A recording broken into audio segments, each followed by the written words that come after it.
We have a lot of people from the Watchtower Society come to our door. Right.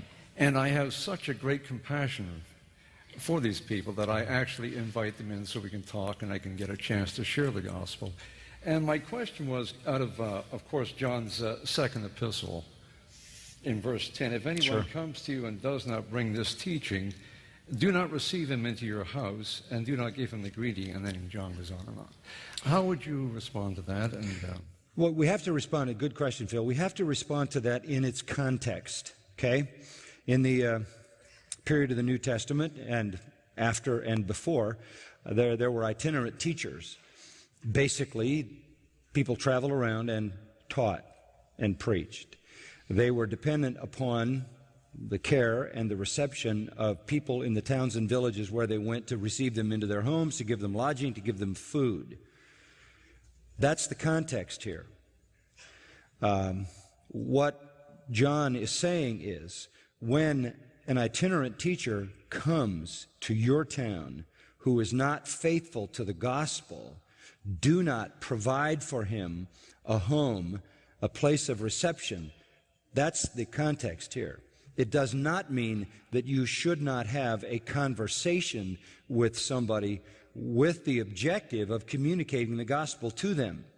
In fact, Jude tells us that we need to snatch people like brands from the burning without getting our own garments burned, or we need to reach down for people who are corrupted without staining our own garments. So you remember perhaps the best illustration of this, of course, on the positive side would be Jesus sending out the 70 in the New Testament and saying, wherever you go, where people receive you into their home, give peace to that home. Where they spurn you, shake the dust off your feet and go somewhere else. That's a picture of the itinerant preacher moving around the countryside, going from village to village. That's how they plied their trade. That still goes on to some degree in parts of the world today. But it would be the idea of a welcoming reception. If in the Jewish kind of social world, having a meal with someone was tantamount to acceptance of that someone, then that is exactly the way they viewed that, because that's why the leaders of Israel condemned Jesus. They said, he eats with sinners. And the Pharisees, you remember, wouldn't eat with anybody but a Pharisee.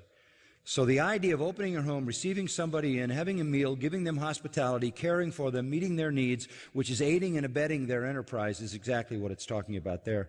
I don't think that it is specifically referring to the fact that we should not have a conversation with these people geared to communicating the truth to them. I think we should.